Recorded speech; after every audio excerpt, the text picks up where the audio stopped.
पश्चिम बंगाल की सियासत में इन दिनों तृणमूल कांग्रेस के भीतर चल रही खींचतान लगातार सुर्खियों में है। पार्टी सांसद काकोली घोष दस्तीदार और मुख्यमंत्री ममता बनर्जी के बीच बढ़ते मतभेद अब नए मोड़ पर नजर आए हैं। इस विवाद में अब काकोली घोष दस्तीदार के बेटे और पेशे से डॉक्टर बैद्यनाथ घोष भी खुलकर सामने आ गए हैं। उन्होंने आरोप लगाया है कि जब वे ममता बनर्जी द्वारा दिए गए उपहार लौटाने उनके कालीघाट स्थित आवास पहुंचे, तब उन्हें अंदर जाने की अनुमति नहीं दी गई और ना ही उपहार स्वीकार किए गए। ये घटनाक्रम ऐसे समय पर सामने आया है जब दिल्ली में काकोली घोष दस्तीदार के नेतृत्व में टीएमसी के कई सांसदों ने पार्टी नेतृत्व के खिलाफ खुला मोर्चा खोल रखा है। पार्टी के भीतर असंतोष की खबरों के बीच बैद्यनाथ घोष के आरोपों ने राजनीतिक हलकों में अब नई चर्चा छेड़ दी है। मीडिया रिपोर्ट्स की माने तो बैद्यनाथ घोष बुधवार को मुख्यमंत्री ममता बनर्जी के कालीघाट स्थित आवास पर पहुंचे थे। उनके पास एक सोने का हार था जो ममता बनर्जी ने उनकी शादी के अवसर पर उनकी पत्नी को उपहार स्वरूप दिया था। इसके अलावा उनके पास एक अन्य उपहार और उससे जुड़ा एक पत्र भी था जिसे वे लौटाना चाहते थे।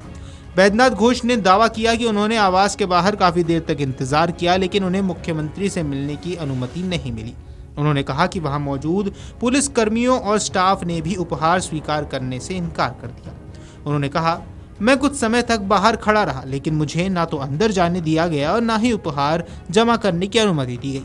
मैंने कोशिश की कि ये चीजें सीधे पहुंचा दूं, लेकिन ऐसा संभव नहीं हो सका। उनका कहना है कि जब व्यक्तिगत रूप से उपहार लौटाने का प्रयास विफल हुआ तो उन्होंने वे उपहार एक मंदिर में दान कर दिए।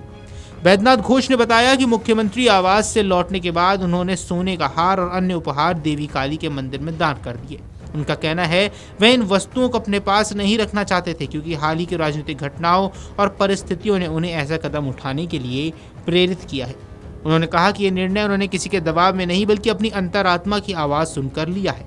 उनके मुताबिक मौजूदा हालात में उन्हें यही सही लगा कि वे उन उपहारों को वापस कर दें जो कभी सम्मान और स्नेह के प्रतीक के रूप में उन्हें मिले थे। बैद्यनाथ घोष इससे पहले सोशल मीडिया और सार्वजनिक मंचों पर भी इस विषय को उठा चुके हैं। उन्होंने एक पत्र में लिखा था कि ममता बनर्जी की ओर से उनकी पत्नी को शादी में मिलने वाले सोने की चेन और उन्हें दुर्गा पूजा के दौरान भेंट किए गए कुर्ता पजामे को वो वापस कर रहे हैं। पत्र में उन्होंने लिखा, मैं उन उपहारों के लिए हमेशा आभारी रहा हूं, लेकिन हाल ही की घटनाओं और अपनी अंतरात्मा की आवाज़ को ध्यान में रखते हुए मुझे लगता है कि इन उपहारों को लौटाना ही उचित कदम है। उनके इस बयान को राजनीतिक संदेश के रूप में भी देखा जा रहा है क्योंकि ये एक ऐसे समय पर आया है जब टीएमसी के भीतर असंतोष लगातार बढ़ता जा रहा है।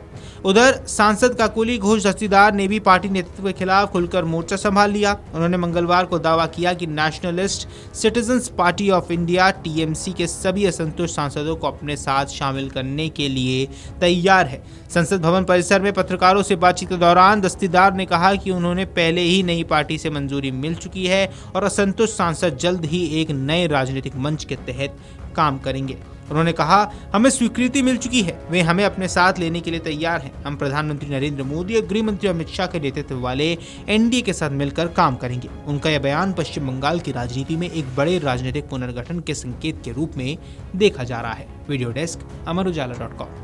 अगर आप ये वीडियो YouTube पर देख रहे हैं तो हमारे चैनल को सब्सक्राइब कर बेल आइकन दबाएं और Facebook पर देख रहे हैं तो हमारे पेज को लाइक करें।